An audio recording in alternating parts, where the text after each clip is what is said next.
जय बोलो सद्गुरुनाथ महाराज की। जय बोलो सद्गुरुनाथ महाराज की। जय बोलो सद्गुरुनाथ महाराज की। जय बोलो दुर्गा भवानी माता की। జగదాంబకి శ్రీ ఆదిపరాశర స్వామి గారికి నా హృదయపూర్వక శతకోటి వందనాలు, పాదాభివందనాలు. శుభాశీసులు. నా పేరు బాబు, ఇంటి పేరు వంగాల. మాది వచ్చేసి యాదాద్రి భువనగిరి జిల్లా గుండాల మండలం తుర్కలశాపురం గ్రామం. గత కొన్ని నెలలుగా 3 నెలలుగా నేను మీ వీడియోలు చూశాను. మీ యొక్క జ్ఞానానికి అమ్మవారిని మీలో చూసి నా యొక్క నేను ఆగలేక వచ్చేసాను. దర్శనం కోసం వచ్చేసాను. అలాగే మీ ద్వారా నేను జ్ఞానాన్ని పొందాలనే ఉద్దేశంతో కూడా వచ్చేసాను. నాకున్న ధర్మసం ఏంటంటే, నాకు నిన్న ఎవరు కలిగింది అనిపించింది. అమ్మవారు రాత్రి నాకు దర్శనం కూడా ఇచ్చింది నిద్ర చేసినప్పుడు కలలో. అది అదృష్టంగా భావిస్తున్నాను. ఈమె మీ శ్రీమతి గారా? శ్రీమతి గారు నవ్వుతుంది నువ్వు చెప్తుంటే. ఓకే, నా అదృష్టంగా భావిస్తున్నాను. అయితే భగవద్గీతలో కృష్ణ పరమాత్ముడు నేనే సర్వం అని చెప్పేసి అంటారు. ఆయన వేదాల ప్రకారం జరిగినటువంటి ఆ భగవద్గీత ప్రకారం ఆయన చెప్పిన విషయం నేనే సర్వస్వం అని చెప్పేశారు. కానీ అమ్మవారు నేనే అన్ని అని ఎక్కడ ఏ గ్రంథంలో కానీ ఏ వేదాల్లో కానీ చెప్పబడలేదు. సో అసలు అక్కడ తారతమ్యం అమ్మవారు ఎందుకు ప్రకటితం కాలేదు? ఎందుకంటే అమ్మవారు అన్ని సర్వశక్తి మంత్రాలు అన్నిటికీ మూలం. జ్ఞానం, ఏకత్వం, భిన్నత్వం అన్నీ ఆమె. అయినప్పటికీ తాను ఎక్కడా ప్రకటితం కాకుండా త్రిమూర్తులను ముందు పెట్టేసి పరిపాలన చేస్తుంది. సో ఆమె ఎందుకు ప్రకటితం కాలేదు? ఈ యొక్క వేదాలు నిజంగా ఉన్నాయా? ఉంటే ఎందుకు ఇప్పుడు కనుమరుగైపోయినాయి? ఎందుకు ఇట్లా ఇవన్నీ ఇప్పుడు ఈ జరుగుతున్నటువంటి సమాజంలో ఇట్లా అయిపోయింది? చాలా మందికి జ్ఞానం అందలేదు. ఎందుకంటే కొంతమందికే జ్ఞానము అంకితం అయిపోయింది. చాలా వరకు కింది వర్గాలకు అందలేదు. అందరికీ జ్ఞానం తెలవలేక కొంతమంది ఇప్పుడు ఈ మతాలు ఎందుకు మారుతున్నారంటే వాళ్ళకు జ్ఞానం తెలియక. ఈ కుటుంబాలు కూడా ఈ కల్లోలం కావడం కారణం కూడా ఈ యొక్క జ్ఞానం అందకనే. వాళ్ళకు యొక్క కనీస బాధ్యతలు, కనీస ఆ పద్ధతులు కూడా తెలియదు. ఇంట్లో ఏది ఎక్కడ సామాన్ ఎక్కడ పెట్టాలి, ఎట్లా మాట్లాడాలి, ఎట్లా ఉండాలని కనీస జ్ఞానం కూడా లేదు. ప్రశ్న ఇంత పెద్దగా ఉంటది. ఈ అతి స్వామి గారు, సో ఎందుకు తెలవలేదు? అమ్మవారు ఎందుకు ప్రకటన కాలేదు? దయచేసి ఎవరికన్నా ఎదురొస్తే పండుకోండి. ఎవరికన్నా ఆసరికి వస్తే ఆటలో పోయి తిరలాడి రాపోర్రి. ఎందుకంటే సాధువుల యొక్క వాక్కు లోపల సరస్వతి కళలు ఉంటాయి. ఆ వాక్కుని విస్మరిస్తే మీకు శని కూసుంటుంది. శ్రద్ధగా వినాలే, ప్రేమతో వినాలి. బాహుబలి సినిమాని అట్లే చూస్తారా? కళ్ళు ఇట్లా చేసుకొని చూస్తారు.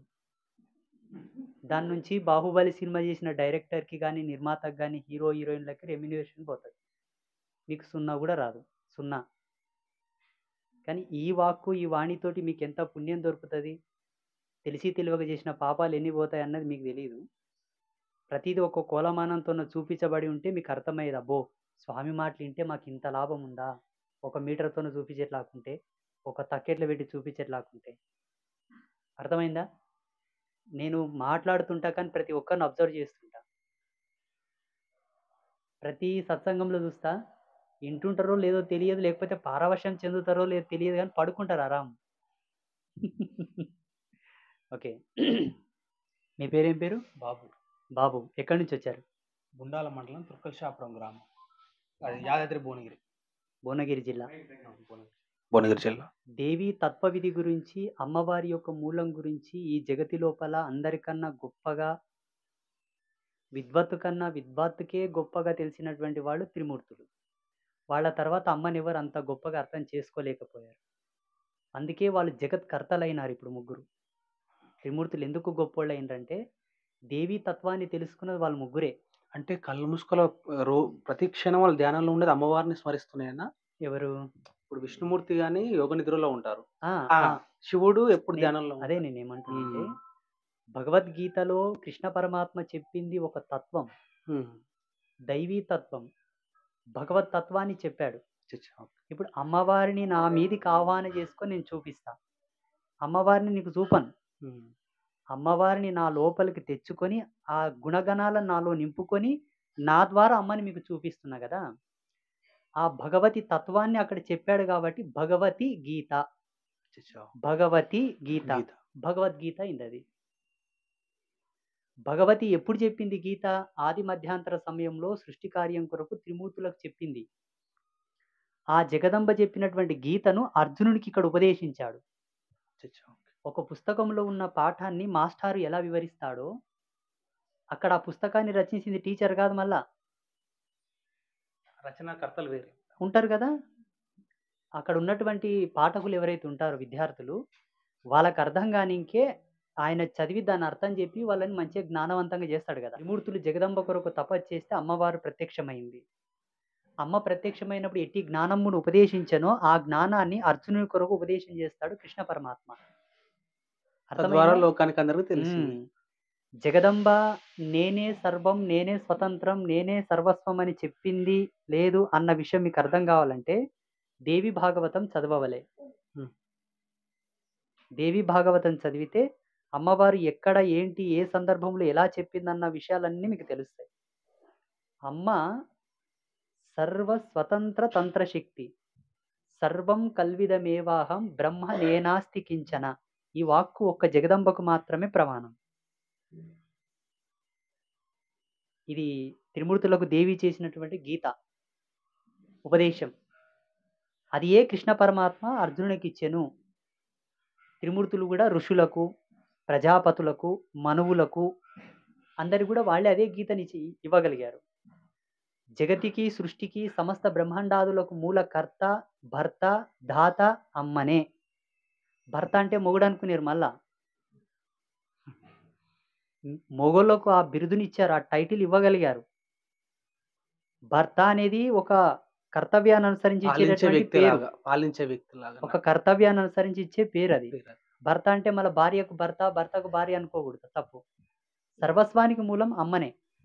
ఈ వ్యవహార శైలిలన్నీ మారడానికి గల కారణం ఏందంటే, అర్థం కాని జ్ఞానాన్నంతా సమాజానికి ఇవ్వడం వలన వాళ్ళకి అర్థం గాక, వాళ్ళకి ఎటూ పాలుకోవడం తెలియక, ఎక్కడైతే ఈజీ మెథడ్ ఉందో అక్కడికి వెళ్ళిపోవడం స్టార్ట్ చేసింది. అందుకే సమాజంలో ఇన్ని విచ్ఛిన్నాలు జరిగిపోయినాయి. ఇంత ధర్మాంతరణం జరిగింది. అలా జరిగిన దాన్ని ఇప్పుడు తలని భూమి గుద్దుకొని, బాదుకొని తీసుకొచ్చే పని మా భుజాల మీద పడ్డది. ఆవు పాలు తాగితే శరీరానికి వేడి చేస్తది. ఆవు పాలు తాగితే గర్మి, ఆవు పాలు తాగితే ఉష్ణమని దాని మీద ఒక అపోహ నెట్టిండ్రు. అయిపాయే. ఆవు పాలు తాగితే గర్మి అయితదంట, గర్మగుల్లలైతవంట, వేడిమంట, ఉష్ణమంట ఇంక అయిపోయి దాన్ని దూరం చేసిర్రు. అర్థమైనా? అంటే తులసి మొక్క ఇంటి ముందలుంటే మనకంతా దరిద్రం చుట్టుకుంటదంట. మనం శుచి శుభ్రతతోని ఉంటలేమంట. దానికి నియమాలు పాటిస్తలేమంట. మనకు దరిద్రం చుట్టుకుంటదని చెప్పి భయం పెట్టేటోళ్ళకి తులసి మొక్కని తీసి పాడేసిండ్రు. ఎక్కడైతే అపోహాలు సృష్టించబడ్డాయో అక్కడ సత్యం కనుమరుగైపోయింది. ఇట్లా చాలా జరిగినాయి మోసాలు. అంటే ఈ కాలక్రమంలో ఈ యొక్క పరిపాలనా విధానంలో కూడా మార్పులు రావటం వల్ల అంటే కొంతమంది మొఘలు పరిపాలించారు. కొంతమంది ముస్లింలు పరిపాలించారు. రాజుల యొక్క చూడండి, కాలంలో గుణము సత్యమైన ఎడల నీతి ఎక్కడికి పోదు. ఈ ధర్మసింధువులో చెప్పబడింది. గుణము సత్యమైన ఎడల నీతి ఎక్కడికి పోదు. స్త్రీ పతివ్రత అయిన ఎడల బ్రహ్మాదులొచ్చినా గూడా ఆమెను చెరచజాలరు గదా! అవును. పువ్వు సత్యంగా పరిమళించినప్పుడు దాని సుగంధం ఎక్కడికి పోదు. విదేశీయులు మనల్ని పరిపాలించి 1% మనల్ని చెరపగలిగారు. కానీ మూడొంతులు మనవాళ్ళే మనల్ని చెరిపారు. వాళ్ళ స్వార్థం కోసం. ఏదో స్వార్థమో, ఏదో భగవంతునికి ఎరుక. కానీ మూడొంతుల భాగము అవును. మనవాళ్ళ నుంచే మన వాళ్ళు చెడిపోయారు. ఇప్పటికి ఇంతమంది ఇక్కడ కూర్చున్నారు గదా మీరందరూ. అసలైన ధర్మం ప్రకారం ఏముందో తెలుసా? ఒక వేదవేత్త గావాలే, ఒక విద్వాంసుడు గావాలే, ఒక సిద్ధాంతుడు గావాలే, పండితుడు గావాలని కాదక్కడ. మనిషిలా ఉండగలిగితే చాలు. అదే తనను తాను తెలుసుకోమని యోగ సంధువులో చెప్పబడి ఉన్నది. నిన్ను నీవు తెలుసుకో అంటే అర్థమేంటో తెలుసా? మనిషి అనే పదానికి అర్థం తెలుసుకొని, మనిషిలా మెలగగలిగితే చాలు. తర్వాతకాయన సాధువా, సన్యాసియా, మంత్రవేత్తనా, తంత్రవేత్తనా, ఒక ప్రొఫెసరా, డాక్టరా, ఇంజినీరా, లాయరా, పోలీసా దెన్ సెపరేట్ అది. ఫస్ట్ మనిషిలా ఉండగలిగితే చాలు. ఉన్నారా ఇప్పుడు? మనిషిలా ఉండేటట్టుంటే ఇప్పుడు నీ పన మీద బొట్టు పెట్టుకొని నా ముందల కూసోవాలే. ఆచార్య మర్యాద. ఇంతటి తాపసికి నువ్వు ఇచ్చే గౌరవం ఏంటో తెలుసా? నీ నష్టన బొట్టుంటే తప్ప నా ముందల కూసోకూడదు. తెలియక అజ్ఞానంతో ఉన్నాం కదా స్వామి. ఇప్పుడు మనం ఒక డిపార్ట్మెంట్‌కి పోతే, ఆ డిపార్ట్మెంట్ తాలూకు నియమాలన్నీ పాటించుకొని వెళ్ళాలి. ఖచ్చితంగా. లేకపోతే వాడు కడపల కాలు కూడా పెట్టనీయడు కదా! It's my department. సో, మీరెలా ఉండాలి మరి? Am I right? అవును. కరెక్టేనా? ఖచ్చితంగా. వెనకబాటయిపోయిండు. చూడండి మీకు చాలా మందికి తెలియదు. పూజలు చేసేటప్పుడు కొంగు నేలను రాకరాదట. హ్మ్. ఆడపిల్లల కొంగుంటది కదా! ఆ కొంగు నేలను రాకరాదట. పూజలు చేసేటప్పుడు, అట్లా దేవాలయానికి ప్రదక్షిణ చేసేటప్పుడు, మాలాంటి తాపసుల కాళ్ళు మొక్కేటప్పుడు, భగవత్ కైంకర్యములు చేసేటప్పుడు ఆడపిల్ల కొంగు నేలను రాకరాదు. మగపిల్ల గాని బొడ్డు కిందికి వస్త్రం ఉండాలి తప్ప, బొడ్డు పైకి వస్త్రం ఉండకూడదు. అది ఆధ్యాత్మికత లోపల మెయిన్ నియమావళి. బిగుతుగా ఉన్న వస్త్రాలు ధరించుకొని పూజలు చేయకూడదు. ఉత్తరీయం ఉండాలె. పైన కండువ ఉండాలె చెల్ల. కానీ ఆ భాగం మాత్రం కింద ఒక వస్త్రయుగ్మంగా ఉండాలి. ఇవి చిన్న చిన్నవే. అంటే ఎన్ని బ్రహ్మాండాలు గతించినా, ఎంతమంది వేదవేత్తలు, విప్రోత్తములు, పండితులు ఎంతోమంది ఎందెందరో వచ్చినా గూడా సత్యం ఒకటే. అమ్మయే సత్యం, అమ్మనే సర్వం, అమ్మయే సమస్తం. ఇది మానవులు అంగీకరించకపోవచ్చు. కానీ దేవతలు అంగీకరిస్తాడు. త్రిమూర్తులు అంగీకరిస్తారు దీన్ని. ఆ సత్యమే నేను తెలుసుకొని అమ్మవారికి దాసుడనే ఇక్కడ పూజలు చేసుకుంటా మీకోసం ఉన్నా. అర్థమైందా? నన్ని అనుసరించి నా మాటను గౌరవించే వాళ్ళు ఈ నీతిని గనక పాటిస్తే నేను చేసే తపస్సు మీకేడైతది? నేను సత్యవంతుడనై నిజంగా అమ్మకు దాసుడనైతే నా సత్యం మీ ఈపున పడతది. మీ ఈపున ఉన్న సత్యం మీ కుటుంబానికి శ్రీరామ రక్షే మిమ్మల్ని కాపాడుతది. మనము ఒక సైకిల్ మీద పోయినామనుకోండి. సైకిల్ మీద హైదరాబాద్ పోనీకి ఎంత టైం పడతది?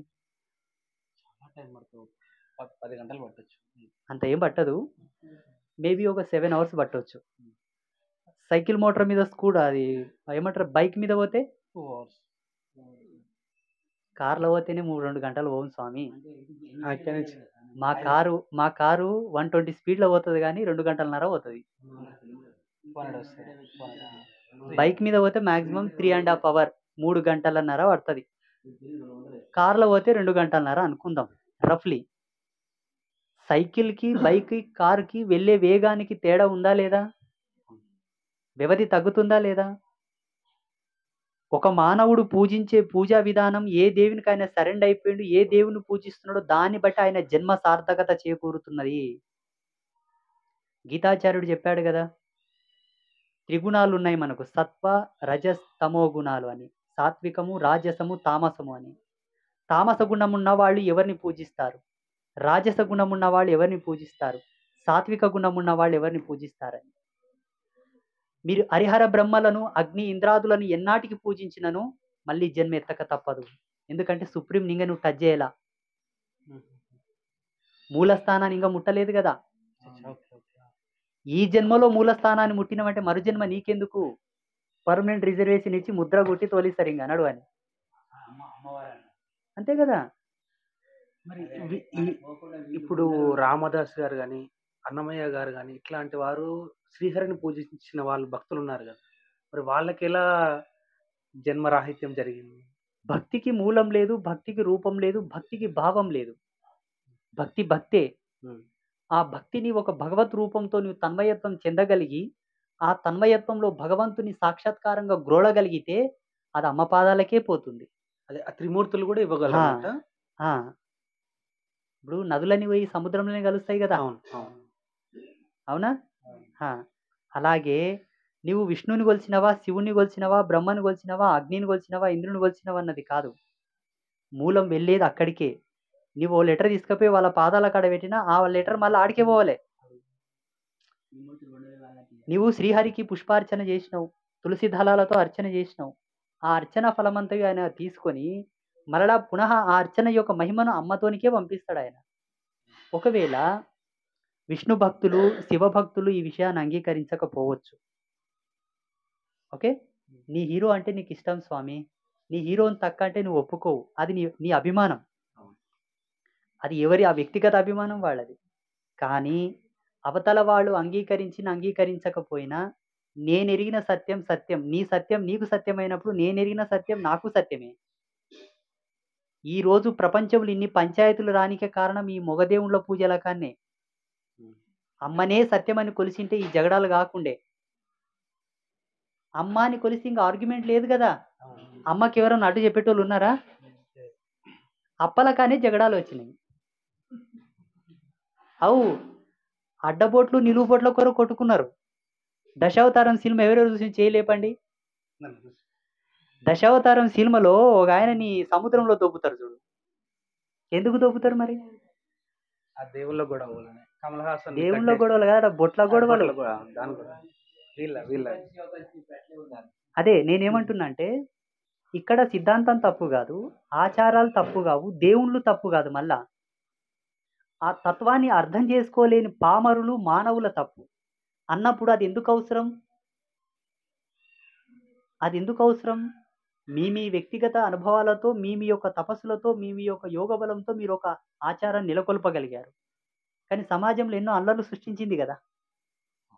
అన్నప్పుడు మనం ఏం చేయాలంటే, విద్వత్ అంటే ఇదే చూడు, జ్ఞానం అంటే ఇది. అది ఎంతకు యోగ్యమైంది కానప్పుడు దాన్ని పక్కకు పెట్టవలే. సయోగ్యమైన ధర్మాన్నే మనం పోయవలే సమాజంలో.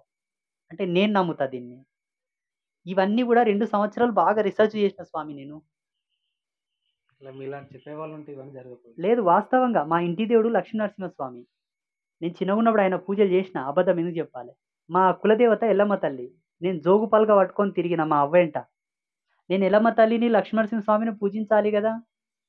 బాగా నేను తర్కం చేసుకున్నాను. అంతర్మదనం నా ఆత్మతో సంయోగంతో బాగా తర్కం చేసుకొని, మూలమైన స్థానం ఏంటి అన్నప్పుడే ఇక్కడ అమ్మవార్లు ఇదంతా ఎస్టాబ్లిష్ కావడానికి కారణం అదే.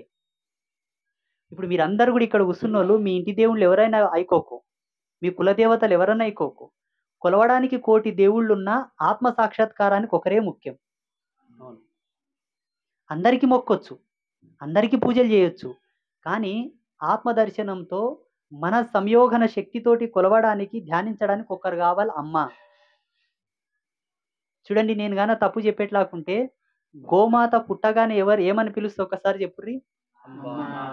అది ఆ గోమాత చెప్తది, ఆ కామధేనువి చెప్తది, ఈ సృష్టికి మూలం ఎవరు, ఎవరు గొప్పవాళ్ళు, ఎవరిని పట్టుకుంటే మీరు తరిస్తారని ఆ గోమాతనే చెప్తది. ఇట్లా 1 కాదు 2 కాదు 100 ఉదాహరణలు చెప్తా అమ్మవారు గొప్పదని నేను. ఈ పండితులు ఏం చెప్తారంటే, దేవుళ్ళలో భేదం చూడరాదు, దేవుళ్ళలో హెచ్చు తగ్గు చూడరాదు, దేవుళ్ళలో గొప్ప చిన్న ఎవరు ఉంటలేరు, అందరు సమానం అంటారు. అది వైరాగులకు సంబంధించింది. పరమ వైరాగ్యంతో సమాధి స్థితిలో ఉండే వాళ్లకు అంతా ఒకటే, అంతా శూన్యమే కాబట్టి వాళ్ళకి అవసరం లేదు. వ్యవహారంలో హెచ్చుతగ్గులు ఉన్నాయి, లేవంటారా?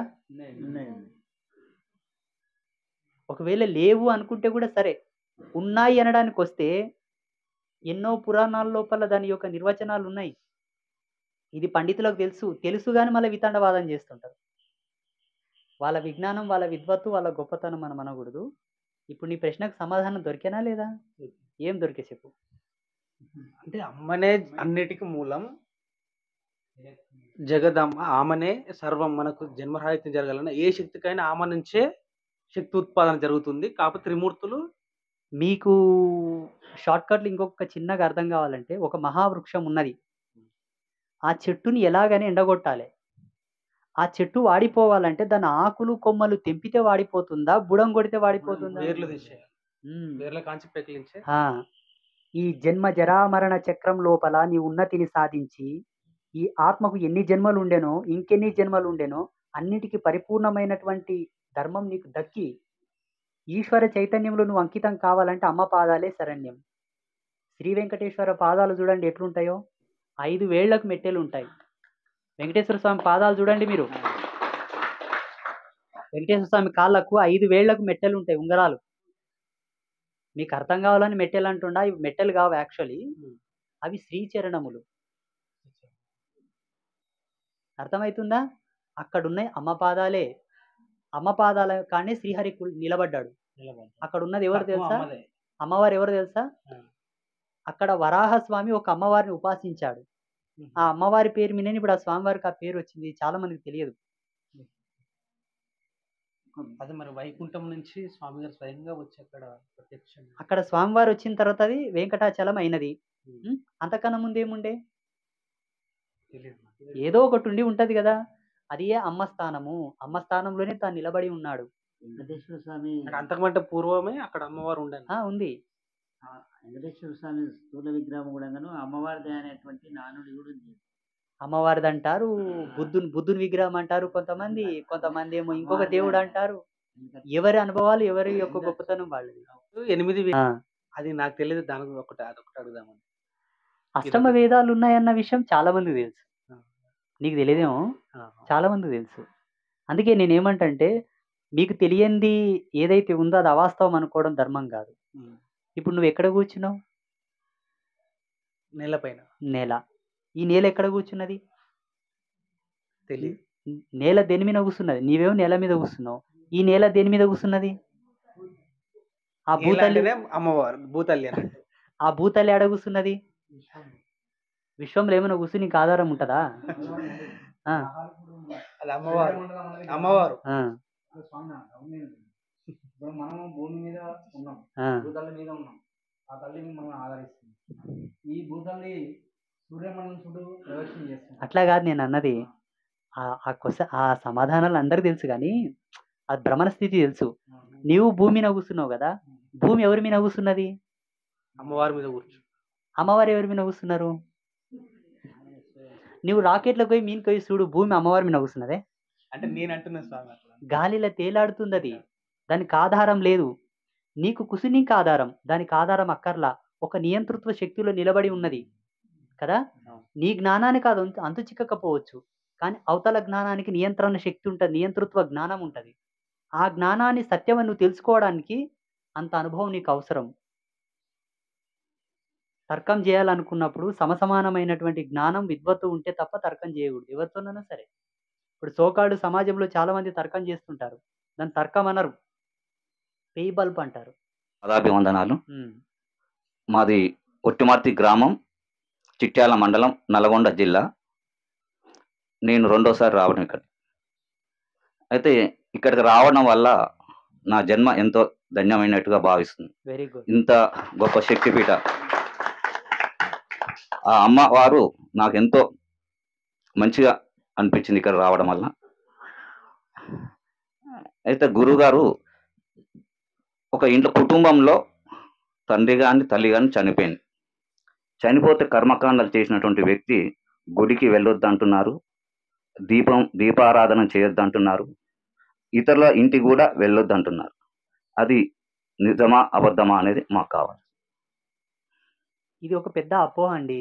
చాలా మందికి దీని మీద అనుమానాలు ఉన్నాయి. పాపం మీదేం తప్పు లేదు. మీరు అడిగిన ప్రశ్న చాలా మందికి పనికొస్తుంది.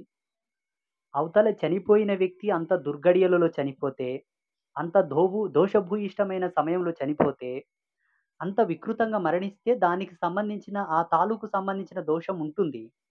ఎంత ఉన్నప్పటికీ మండల కాలమే ఉంటుంది, అనగా 41 రోజు. ఎక్కువ రోజులు ఆధ్యాత్మికతకు దూరం ఉండడం అంత మంచిది కాదు. చూడండి, ఒక భయంకరమైన జబ్బుతో ఉన్న వ్యక్తిని డాక్టర్లు ఇచ్చే మెడిసిన్స్కి ఎక్కువ రోజులు దూరం ఉండడం మంచిది కాదంటారు. ఆ కోర్సు డైలీ పాటిస్తే రోగాన్ని నియంత్రించుకొని, రోగ నిరోధక శక్తిని పెంచుకొని ఆ వ్యాధిని మనం నియంత్రణలోకి తీసుకురావచ్చు. ఈ సమాజమే పెద్ద భయంకరమైన జబ్బు. ఈ సమాజం పెద్ద వ్యాధి. నీ కర్మలు, నీ పాపాలు పెద్ద వ్యాధి కన్నా డేంజర్. అట్లాంటప్పుడు నీవు ఒక్కరోజు దీపం పెట్టకపోయినా, భగవంతుని చూడకపోయినా కర్మ ఇంకా పెరిగిపోతుంది కదా. ఆ దుష్టశక్తులకు శక్తి ఎక్కువ వస్తుంది కదా ఇంకా. చూడండి, మనిషి ఎప్పుడే కానీ పరివర్తనంలో, నిత్య నూతనంలో బ్రతకాలి. ఆ పరివర్తనానికి మూలమే రోజు ఇంట్లో అగరబత్తుల పొగ వెలిగించడం, దీపం వెలిగించడం, ఆ భగవంతుని పటం ముందర అంత జలపాత్ర పెట్టడం, అంత నివేదన చేయడం. ఇవన్నీ గృహంలో ఎన్నో శోభలు తీసుకొస్తాయి. ఆ ఇంట్లో ఉండేటటువంటి దుష్టశక్తులను బయటికి తీసుకెళ్తాయి. మీ జన్మలో కూడా ఎంతో పరివర్తనం, పరిపక్వత వస్తుంది. మీ జన్మ యొక్క ధర్మానికి సంబంధించినటువంటి దైవ కళలు సిద్ధిస్తాయి. అటువంటప్పుడు నువ్వు ఎక్కువ రోజులు దేవతలకు, పూజలకు, ఆ దీపారాధనకు దూరం అయితే నష్టపోయేది నువ్వే కదా. చనిపోయిన వాళ్ళు ఎక్కడో ఉంటారు, వాళ్ళు పోయిన వాళ్ళు అయితే తిరిగి రాదు కదా. నువ్వు పత్యం పెట్టుకుంటే, నువ్వు పత్యం పెట్టుకోవడం వల్ల ఉన్న వాళ్ళకు ముప్పు వస్తుంది. చూడండి, సూర్యగ్రహణం, చంద్రగ్రహణం, అష్టమి, అమావాస్య, పౌర్ణమి, ఇంకా కొన్ని దుర్గడియల్లో చనిపోయిన వాళ్లకు కొన్ని దోషాలు వస్తుంటాయి.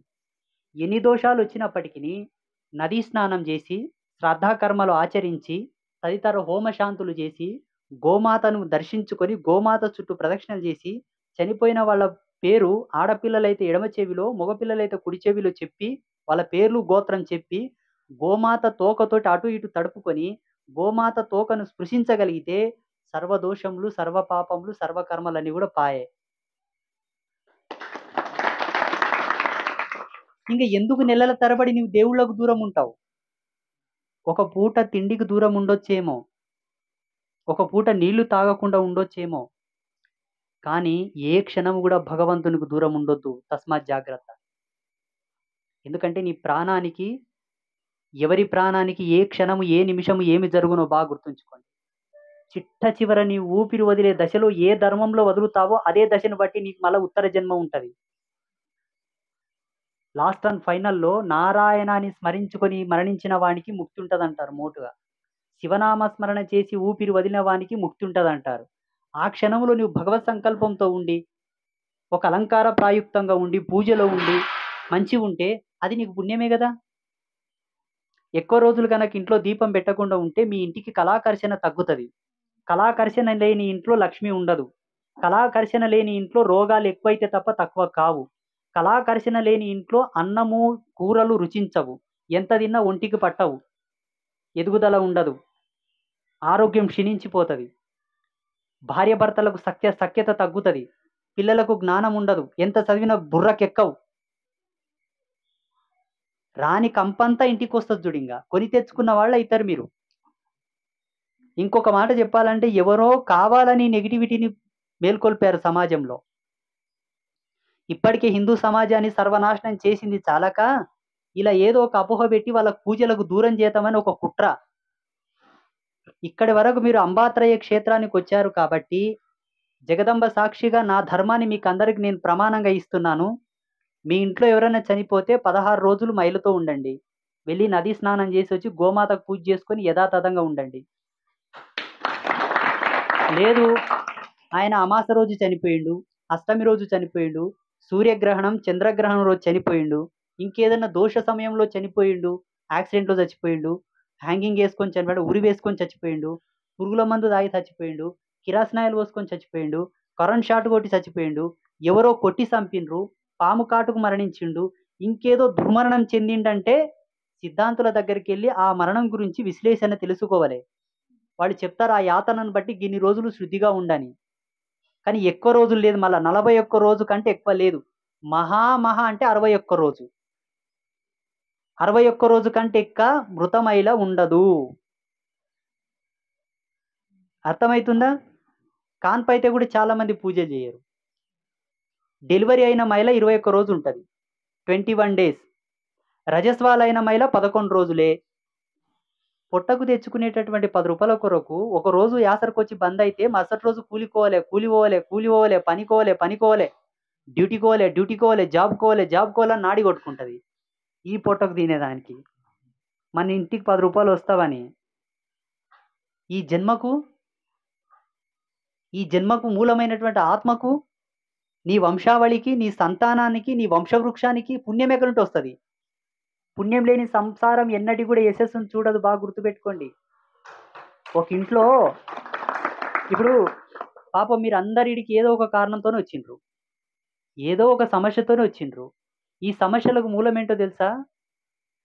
ఫోన్లో రీఛార్జ్ అయిపోతే ఫోన్ పనిచేస్తుందా? ఎందుకు? సిమ్ కార్డు ఉంటుంది, ఫోన్ ఉంటుంది, దాంట్లో ఫుల్ ఛార్జింగ్ కూడా ఉంటుంది. ఎందుకు పనిచేయదు? అంటే బ్యాలెన్స్ లేకుంటే ఫోన్ బంద్ కావాలనా? ఎందుకు? ఆ సిస్టమ్ అంతే కదా. నీ జన్మకు కూడా పరిభవమైనటువంటి సంభవ ధర్మాలు ఉన్నాయి. అందులో మెయిన్ ఫస్ట్ స్టెప్ యశస్సు రావాలంటే మీకు అంగట్లో దొరకదు. బాగా గుర్తుపెట్టుకోండి. ఏ ఇంట్లో అయితే యశస్సు తగ్గిందో ఆ ఇంట్లో మెల్లగానే మొలకెత్తుతూ ఉంటాయి. ఇంకా మొలకలు అవంతకవే ఉడతాయి. గొర్రు కొట్టాల్సిన పని లేదు, ఇతనాలు వేయాల్సిన పని లేదు, అవంతకవే ఉడుతుంటాయి.